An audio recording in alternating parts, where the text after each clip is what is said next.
گانا بجانا آدمی کے دل میں نفاق پیدا کرتا ہے، یعنی ایمان کو کمزور کر دیتا ہے۔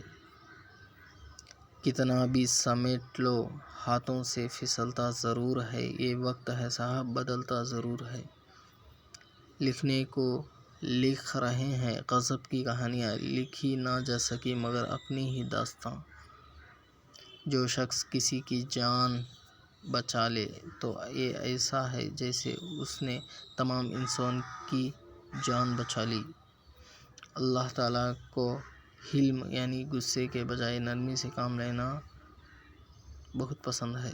کسی کو برباد کرنے کی سوچ آپ کی بربادی کے لیے کافی ہے۔ اللہ تعالیٰ اس بندے پر رحم فرمائے جو بیچے تو درگزر کا معاملہ کرے، خریدے تو درگزر کا معاملہ کرے۔ یتیموں کا مال اپنے مال کے ساتھ ملا کر مت کھاؤ، بے شک یہ بڑا گناہ ہے۔ اللہ تعالیٰ کی رضامندی ماں باپ کی رضامندی میں ہے۔ جو بھی برا عمل کرے گا وہ اس کی سزا پائے گا۔ لوگ جتنی کڑی نظر مسجد کے امام اور مؤذن پر رکھتے ہیں، اگر اتنی کڑی نظر اپنے گھر کے بچوں اور بچیوں پر رکھتے تو برائیوں کا خاتمہ ہو جاتا۔ آج کی اچھی بات، جاہلوں کا طریقہ یہ ہے کہ جب ان کی دلیل مقابل کے آگے نہیں چلتی وہ لڑنا شروع کر دیتے ہیں۔ اللہ تعالیٰ خیانت کے مال سے کیے ہوئے صدقے کو قبول نہیں کرتا۔ دنیا کی لالچ بد نصیبی کی نشانی ہے۔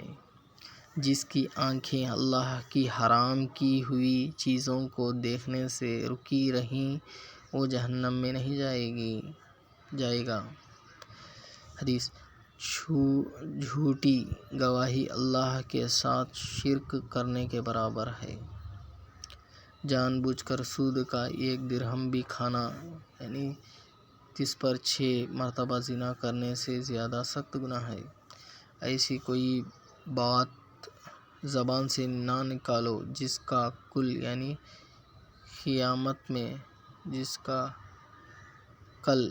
قیامت میں تم کو جواب دینا پڑے۔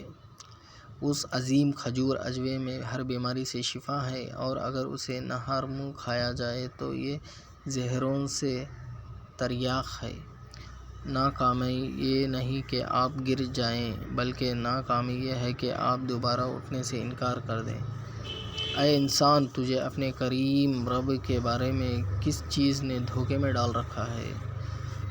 یعنی لوگوں کے ساتھ نیکی کرو، بے شک اللہ تعالیٰ نیکی کرنے والوں سے محبت کرتا ہے۔ یہ مطلب کی دنیا ہے، یہاں سنتا نہیں فریاد کوئی، ہنستے ہیں تب لوگ جب ہوتا ہے برباد کوئی۔ جب تم میں سے کوئی کسی کی موت کا وقت قریب آ جائے تو لا الہ الا اللہ کی تلقین کرو۔ جو شخص حرام طریقے یعنی سود، رشوت وغیرہ سے مال جمع کر کے صدقہ کرے اس کو اس صدقے کا کوئی ثواب نہیں ہے، بلکہ اس حرام کمائی کا وبال اسی پر ہے۔ ہر گناہ سے بچو، اس لیے کہ گناہ کی وجہ سے اللہ تعالیٰ کا غصہ نازل ہوتا ہے۔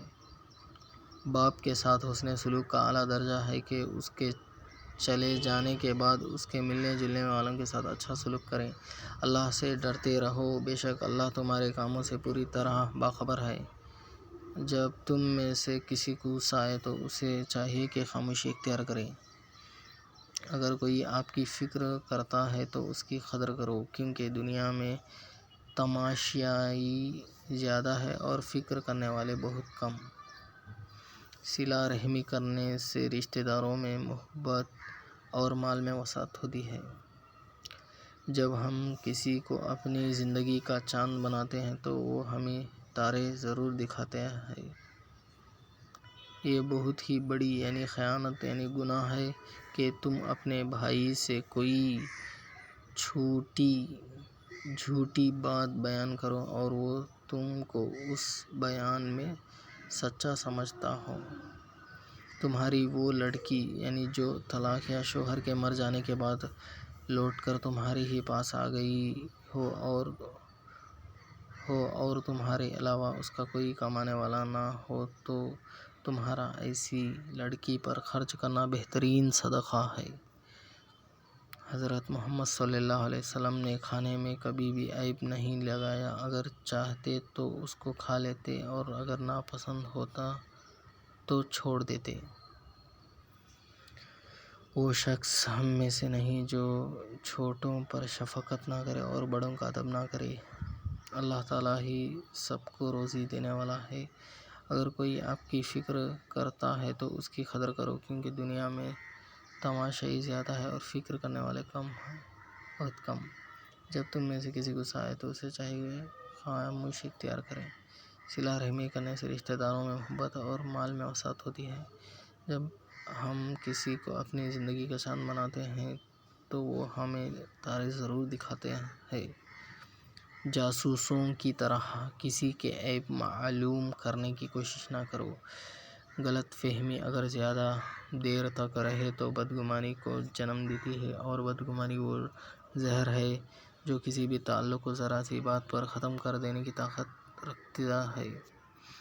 جب اللہ تعالیٰ کسی سے ناراض ہوتا ہے تو اسے پاکیزہ لوگوں کی عیب جوئی میں مشغول کر دیتا ہے۔ جب کوئی بات کہو تو انصاف سے کام لو، چاہے معاملہ اپنے قریبی رشتہ دار ہی کا ہو۔ تم لوگ دعا کرو اس لیے کہ اللہ تعالیٰ نے تمام بیماریوں کی شفا اتاری سوائے موت اور بڑھاپے کے۔ دعوت دینے والے کی دعوت قبول کر لو، یعنی ہدیہ دینے والے کا ہدیہ واپس مت کرو، یعنی اور شرعی وجہ کے بغیر مسلمانوں کو مت مارو۔ اگر تمہیں کوئی حادثہ پیش آ جائے تو یوں مت کہو کہ اگر میں یوں کرتا تو ایسا ہو جاتا، بلکہ یوں کہو کہ اللہ تعالیٰ نے یہی مقدر فرمایا تھا، جو اس کو منظور تھا اس نے وہی کیا۔